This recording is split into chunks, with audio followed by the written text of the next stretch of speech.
এখন থেকে আর ভরে করা যাবে না। বাড়ির পিছের ঝোপের আড়ালে করতে হবে। রাত হলেই তোরা চলে আসবি। আর হ্যাঁ, সাথে একটা মাদুর আনিস, আসলে সুবিধা হবে। সেদিন ঝোপের আড়ালে যা হলো তা কোনোদিন ভুলা যাবে না। মায়ের সাথে মামার বাড়ি যেতে অন্য দিনের মতো বেরোলো বিল্টু। মামার বাড়ির নাম শুনলেই বিল্টুর মন কেমন যেন করতে শুরু করে। এরকম আগে ছিল না, কিন্তু দিদা শয্যাশায়ী হওয়ার পর থেকে একটা মেয়ে দিদার দেখাশোনা করতে এসেছে। তার নাম ডলি। দেখতেও মোটামুটি, কিন্তু চাল চলন অসাধারণ। গায়ের চাপা রং হলের বিশেষ কিছু আছে মেয়েটার মধ্যে। মামার বাড়ি যেতে 3টে টোটো বদলাতে হয়, সাথে 2টো ট্রেন। আজকে তার ওপর মাসি আসবে, সাথে বাবানও। সকালে বেরিয়ে বাড়ি ঢুকতে ঢুকতে প্রায় দুপুর হয়ে গেল। গিয়ে দিদাকে প্রণাম করতেই পাশে দেখল বসে আছে ডলি। ডলি ওই কয়েকদিন বিল্টুকে দেখে আর চোখে। দুপুরের খাওয়া শেষে ওপরে বসে আছি আর নিচে মায়েরা। বাবান পাশে ঘুমাচ্ছে। বিল্টু বসে আছে ফোনটা নিয়ে বারান্দায়। হঠাৎ নিচে গলার আওয়াজ পেয়ে বিল্টু বারান্দা দিয়ে নিচে ঝুঁকে দেখল সবাই চেঁচামেচি করছে। বিল্টু নিচে গিয়ে দেখল দিদা খাট থেকে নামতে গিয়ে পড়ে গেছেন। মা আর মাসি তখনই দিদাকে নিয়ে চলে গেলেন হাসপাতালে। বাড়িতে বিল্টু আর ডলি একা রইল। ওপরে বাবান ঘুমাচ্ছে। ডলি সব সেরে স্নান করতে গেল। আর বিল্টু ওপরে ডলিকে বলল, আমি ওপরে যাচ্ছি, কিন্তু মাঝ সিঁড়ি অবধি উঠে আবার নেমে এলো। বাড়ির পিছন দিকে পাত কুয়ার পারে ডলি বসে স্নান করছিল। বিল্টু তার থেকে কিছুটা দূরে দাঁড়িয়ে আছে। মাঝে মধ্যে অস্বস্তিতে পড়তে হচ্ছিল ওকে। কিছুক্ষণ পর আস্তে আস্তে ডলির দিকে এগিয়ে ডলির পাশে দাঁড়াল। ডলি চমকে উঠে বিল্টুর দিকে দেখল। এমন অবস্থায় ডলি কি করবে বুঝে উঠতে না পেরে নিজেকে গুছিয়ে নিল আর বলল, দাদাবাবু, আপনি এখানে কি করছেন? বিল্টু বলল, বেশি চেয়ামেচি করিস না বুঝলি, এখানে এসে চুপচাপ বসে পড়। বিল্টুর কথা শুনে ডলি এসে বসল। বিল্টু বলল, আমি যা বলবো তুই তাই করবি। কোনো উপায় না পেয়ে ডলি বিল্টুর কথা মেনে নিল। বন্ধুরা, ইউটিউবের কড়া নিয়মের কারণে এসব ঘটনা সরাসরি বলা যাচ্ছে না। তোমরা কমেন্টে দেয়া লিঙ্ক থেকে আমার ওয়েবসাইট ভিজিট করো। সেখানে একদম মনের মতো গল্প দেয়া আছে, যেগুলো ইউটিউবে পাওয়া যায় না। বেশ কিছুক্ষণ গল্প করে বিল্টু ক্লান্ত হয়ে পড়ল। বিল্টু ডলিকে বলল, কাউকে বলবি না, আজ থেকে যখন মনে হবে তখন গল্প করতে আসব। কি মনে থাকবে তো? ডলি বেশ মাথা নেড়ে বলল, হ্যাঁ বিল্টু বাবু। তারপর বিল্টু ওপরে উঠে এলো। ফোনের ভিডিওটা কেমন হয়েছে দেখতে যেতেই মা ফোন করল। মা বলল, শোন বাবা, তোর দিদাকে হসপিটালে ভর্তি করা হয়েছে, তো আমি আর তোর মাসি আজ রাতটা এখানেই থাকব।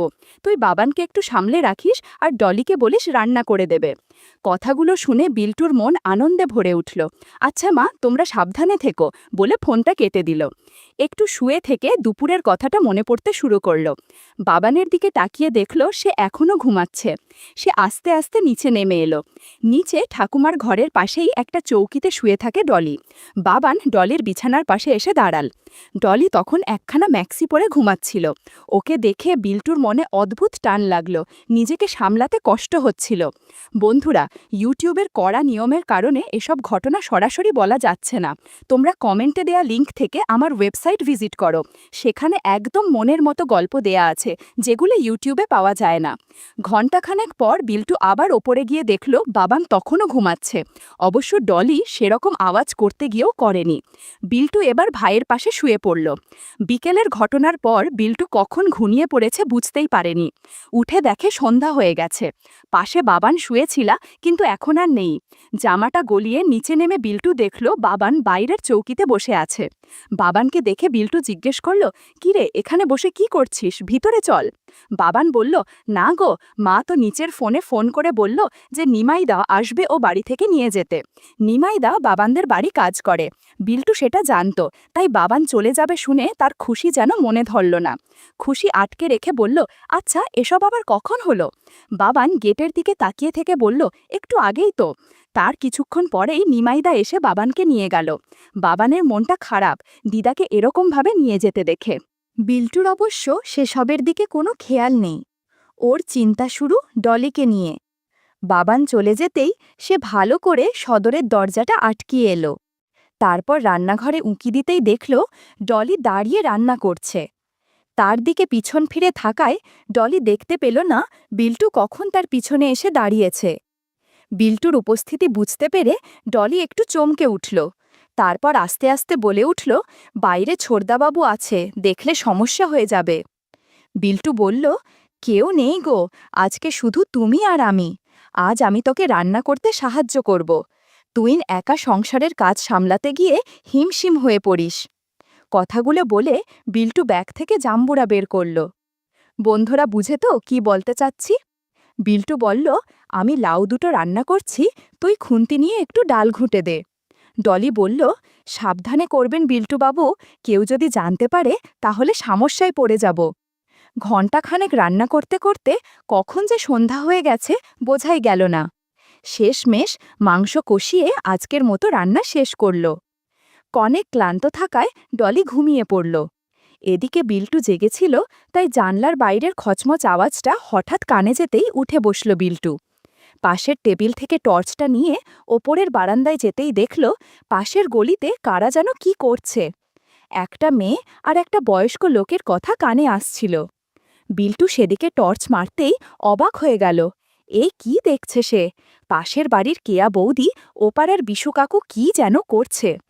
টর্চের আলো পড়তেই দুজনে তড়িঘড়ি করে পালিয়ে গেল। পরদিন সকালে বিল্টুর ঘুম ভাঙল অন্য দিনের চেয়ে তাড়াতাড়ি। ঘুম থেকে উঠে বসে পাশে দেখল ডলি পাশে শুয়ে আছে। বল্টু উঠে ডলিকে ডেকে উঠালো আর নিজে ফ্রশ হতে চলে গেল।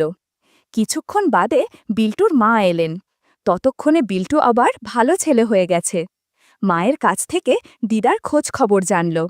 মা বলল, এখন কয়েকদিন বিল্টুকে এখানেই থাকতে হবে, আর তিনি রাতে দিদার কাছে থাকবেন। বিল্টু মুখে কিছু বলল না, কিন্তু মনে মনে অনেক খুশি ছিল। ডলি আজকে সামান্য খুঁড়িয়ে হাঁটছিল দেখে বিল্টুর মা প্রশ্ন করলেন, কি হয়েছে? তাইতে সে বলল যে কাল উঠোনে পড়ে গেছে। বিল্টুও একই কথা বলল। সন্ধে হতে বিল্টুর মা চলে গেলেন হাসপাতালে। এদিকে বিল্টু বেশ কিছুক্ষণ ডলিকে রান্না কাজে সাহায্য করল। দিয়ে বেশ কয়েকবার রান্না করার কারণে ডলি আর পেরে উঠছিল না। তাই আর বিশেষ কিছু না করে বিল্টু ওপরে উঠে গেল। কি করবে ভাবতে ভাবতে বাড়ির পিছনের অন্ধকারটায় চোখ গেল। আজকেও বিশ্বকাকু দাঁড়িয়ে আছে। এটা দেখে বিল্টুর মাথায় একটা বুদ্ধি আসলো। পিছনের জায়গাটা খুবই অন্ধকার, কাউকে দেখা যায় না। সে ঘর থেকে একটা কালো চাদর গায়ে দিয়ে পিছনের দরজা দিয়ে বেরিয়ে বিশু কাকার পিছনে গিয়ে দাঁড়িয়ে বলল, এই যে আপনি এখানে জাদু দেখান রোজ, তা আপনার বউ আর মেয়ে জানলে কেমন হবে? বিশু কাকা ভয় পেয়ে ছিটকে গিয়ে বলল, কে কে বলল? বিল্টু এবার একটা জোরে হাসি দিল, আর বিশু কাকা ভয়ে উল্টো দিকে দৌড়ে পালালো। মিনিট খানেক পর কেয়া বৌদি এলো। এসেই বিল্টুকে বিশু কাকা ভেবে তার সামনে বসলেন। কোনো ভূমিকা ছাড়াই গল্পের পর্যায়ে চলে গেল দেখে একটু অবাক হলেও বিল্টুর ভালোই হলো। যতই হোক বিশু কাকার গলার আওয়াজ তো সে নকল করতে পারবে না। জাদুর লাঠির জাদু দেখার সময় কেয়া বৌদি অবাক হয়ে গেল। বন্ধুরা, তোমরা বুঝেছ তো কিসের জাদু? সে জিজ্ঞেস করল, আজকে আবার কোন বাবার থেকে ওষুধ খেয়ে এসেছ? বলে বিল্টুর জবাবের অপেক্ষা না করে আবার বলল, আজকে কেমন যেন আলাদা লাগছে। বিল্টু এবার দেখল আর উপায় নেই, শেষে বলল, বিশু কাকা তো ভয়ে পালিয়েছে। কেয়া বৌদি এবার চমকে উঠল বিল্টুর গলার আওয়াজে। বিল্টু, তুই? বলেই দূরে সরে গেল আর ছুটে বাড়ির দিকে চলল। বিল্টু বেশ আশাহত হয়ে বাড়ি এসে রাতের খাবার খেয়ে শুয়ে পড়ল। পরদিন সকালে ডলি এসে বলল, কেয়া বৌদি বিল্টুকে তার বাড়ি ডেকেছে। বিল্টু তৎক্ষণাৎ উঠে কেয়ার বৌদির বাড়ির দিকে পা বাড়াল। কেয়া বৌদির বাড়ি ঢুকতেই বৌদি বিল্টুকে ড্রয়িং রুমে বসালো। কেয়া বৌদিকে আজ অনেক সুন্দর লাগছে। একটা হালকা রঙের শাড়ি পরেছে, সাথে হাতাকাটা লাল ব্লাউজ, চুলটা খোলা আর হালকা লিপস্টিক। কেয়া বৌদি বলল, তুই কি জানিস আমার আর বিশুর সম্পর্কে? বিল্টু বলল, সে জানার কি আছে, সেদিনই তো দেখলাম। আজকে সকালে তো দাদার সাথে দেখা হয়েছিল, ভাবলাম তোমাদের কথা বলে দেই। কেয়া বৌদি বলল, না দয়া করে বলিস না। বিল্টু বলল, আচ্ছা, তাহলে আমি কি পাবো না বললে? কেয়া বৌদি বলল, তোর দাদা কিচ্ছু পারে না। তুই বল, তুমি আমার থেকে বিশুকে আলাদা করবি না, তুই যা বলবি তাই করব। এখন বাড়িতে মা আছে, সন্ধেবেলায় চলে এসো। বলে বিল্টু নিজের বাড়ি চলে গেল। বিকেল হতেই বিল্টুর মা বেরিয়ে গেলেন। বেশ দূরে হাসপাতাল, তাই জলদি বেরোতে হলো। বিল্টুর অবশ্য এসবে কোনো মাথা ব্যথা নেই। মা চলে যেতে সে নিচের ঘরে এসে বসল। ডলি আস্তে আস্তে ঘরের কাজকর্ম করছে। এমন সময় দরজায় কড়া নাড়ার আওয়াজ হতেই ডলি গিয়ে দরজা খুলে দিল। ডলিকে বলাই ছিল, তাই সে কেয়া বৌদিকে নিয়ে ভেতরের ঘরে এসে বিল্টুকে ডাকল। বিল্টু একটা বারমুডা পরে বাইরে এসে দাঁড়াতে দেখে কেয়া বৌদি আর ডলি দাঁড়িয়ে আছে। কেয়ার পরনে একটা সাধারণ শাড়ি, সকালের মতো অত সাজ নেই তার। বিল্টু তাকে নিয়ে ঘরে এসে ডলিকে চোখের ইশারা করতেই সে চলে গেল। এদিকে ঘরের দরজাটা আটকিয়ে কেয়া বৌদির সাথে গল্প করতে শুরু করল। কিছুক্ষণ গল্প করতে এমন সময় পেছনের দরজাটা খুলে গেল। কেয়া বৌদি চমকে সেদিকে তাকাল, দেখল ডলি একটা হালকা রঙের গামছা জড়িয়ে ঘরে ঢুকছে। বিল্টু হেসে বলল, কিরে, তুইও গল্প করবি নাকি? কেয়া বৌদি একটু ইতস্তত বোধ করে বলল, আচ্ছা, কিন্তু ও গামছা জড়িয়ে ঘুরছে কেন? ডলি বলল, ছোটা বাবুই তো এখন আমার মালিক, তিনি বলেছেন, তাই তার ইচ্ছেতে আমি এরকমই থাকব। ডলি একটা ট্রে করে লাল পানি এনেছে, সেগুলো গ্লাসে ঢেলে সার্ভ করল আর বিছানায় বসল। বিল্টু বলল, যাক, ভালোই হলো, এখন গল্প করা যাবে। বন্ধুরা, তোমরা বুঝছো তো কোন গল্প? সেদিন অনেক রাত অবধি আড্ডা হয়েছে। তিনজন অনেক ক্লান্ত থাকায় কে কখন ঘুমিয়েছিল মনে নেই কারোর। হঠাৎ বিল্টুর ঘুম ভাঙল ডলির ডাকে। উঠে দেখে বেশ রাত হয়ে গেছে। সে পাশে ফিরে কেয়া বৌদিকে দেখে চমকে গেল আর ডলিকে জিজ্ঞেস করল, কিরে, কেয়া বৌদি এখনো এখানে কি করছে? ডলি বলল, ডেকেছিলাম দাদাবাবু। ও বলল, আজকে নাকি ওর বর আসবে না, তাই আজকে এখানেই থাকবে। বিল্টু বলল, ঠিক আছে, তুই যা, আমার জন্য এক কাপ চা বানা কড়া করে। ডলি বাইরে যেতেই ঘরের ভেতরে একটা অদ্ভুত নীরবতা নেমে এলো। কেয়া বৌদি আস্তে আস্তে পাশ ফিরে শুয়েছিল। চোখ বুঝে থাকলেও বোঝে যাচ্ছিল সে ঘুমোচ্ছে না। ওর সিথির সিঁদুর যেন ঝাঁকসা হয়ে গেছে, চুলগুলো খোলা হয়ে পড়েছে। এত কাছ থেকে ওকে দেখার সুযোগ আগে কখনো হয়নি বিল্টুর। কেমন যেন অদ্ভুত অনুভূতি হচ্ছিল। ঠিক তখনই ডলি ফিরে এলো, হাতে ধোঁয়া ওঠা চায়ের কাপ নিয়ে। ওর গামছার ভেজা প্রান্তটা হাঁটুতে ঠেকতে থাকায় একটা অদ্ভুত দৃশ্য তৈরি হচ্ছিল। ডলি কাপটা বিল্টুর হাতে দিয়ে বলল, চা খেয়ে নাও দাদাবাবু, অনেক রাত হলো। বিল্টু এক চুমুক দিতেই চোখ কেয়া বৌদির দিকে চলে গেল। কেয়া এবার চোখ মেরে তাকালো বিল্টুর দিকে। ওর চোখে যেন এক অদ্ভুত মায়া আর অস্বস্তির মিশ্রণ। ডলি হঠাৎই আবার মজা করে বলে উঠল, আজকে তো বৌদি এখানেই থাকছে, তাহলে গল্প তো আরও জমবে। বিল্টু একটু হেসে চুপ করে গেল, কিন্তু ভেতরে ভেতরে তার কৌতূহল আর অস্থিরতা বেড়েই চলল। চায়ের কাপ নামিয়ে রেখে সে উঠে দাঁড়াল। ঘরের ভেতরটা অন্ধকার, শুধু টিম টিম করে একটা ছোট্ট ল্যাম্প জ্বলছে। সেই আলোয় তিনজনের ছায়া মিশে যাচ্ছে একে অপরের সঙ্গে। ডলি এসে হঠাৎই কেয়া বৌদির পাশে বসল। গামছাটা ঠিক করতে করতে বলল, বৌদি, ভয়ের কিছু নাই, ছোটাবাবু আছেন তো? কেয়া বৌদি আস্তে হেসে বলল, তোর এই সাহসী কথাগুলোই আমার ভরসা। ঘরের বাতাস ভারী হয়ে উঠছিল। বাইরের রাতটা যেন থেমে গেছে। ঘরের ভেতরে নীরবতা নেমে এসেছিল। বিল্টুর মনে হচ্ছিল এই মুহূর্তটা চিরদিন মনে থাকবে। ডলির দুষ্টু হাসি, কেয়া বৌদির মায়াবী দৃষ্টি আর তার নিজের অদ্ভুত অস্থিরতা একসাথে মিশে যেন এক নতুন গল্প শুরু করেছে। এভাবেই কখন রাত পেরিয়ে গেল বোঝা গেল না। ভোরের আলো ফোটার আগেই কেয়া বৌদি উঠে পড়ল। ও আস্তে শাড়ি ঠিক করল, কিন্তু মুখে এক অজানা আলোর ঝিলিক। যাওয়ার সময় বিল্টুর দিকে একবার তাকিয়ে রইল।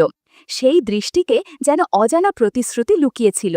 ডলি দরজা পর্যন্ত এগিয়ে দিয়ে আবার ভেতরে ফিরে এসে হাসতে হাসতে বলল, দাদাবাবু, এখন থেকে তো আসা যাওয়া বাড়বে। বিল্টু চুপ করে বসে রইল। চায়ের শেষ ফোঁটা চুমুক দিয়ে গলা ভিজাল, কিন্তু মনে হচ্ছিল তার ভেতরে কেমন এক ঝড় শুরু হয়ে গেছে। সকালে হঠাৎই দরজায় কড়া পড়ল। ডলি ছুটে গিয়ে দরজা খুলতেই দেখা গেল একটা ট্যাক্সি এসে দাঁড়িয়েছে। ভেতর থেকে নামলেন একজন মহিলা। গায়ে সাদামাটা প্রিন্টের শাড়ি, হাতে বড় ব্যাগ, চোখে টানা টানা ক্লান্তি। ডলি চিনতে একটু সময় নিল, তারপর বলল, অরে, জবা দিদি। জবা দিদি হলেন বিল্টুর দূর সম্পর্কের খালাপিসির আত্মীয়া।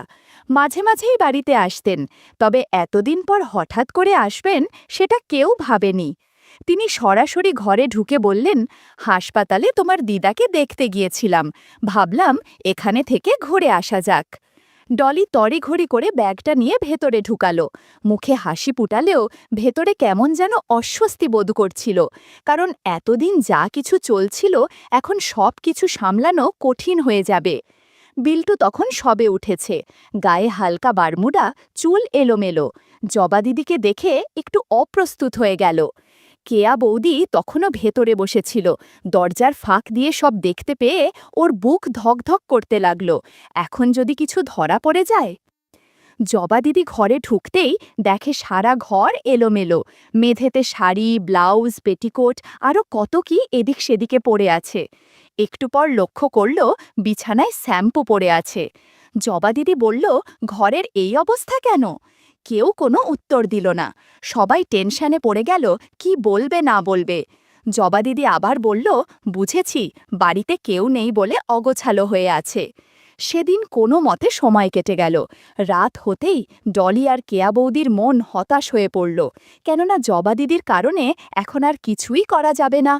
বিল্টু বলল, এসব নিয়ে ভাবতে হবে না, জবা দিদি ঘুমিয়ে পড়লে আমরা ঘরের পিছের ঝোপের আড়ালে চলে যাব, সেখানে বসে গল্প করা যাবে।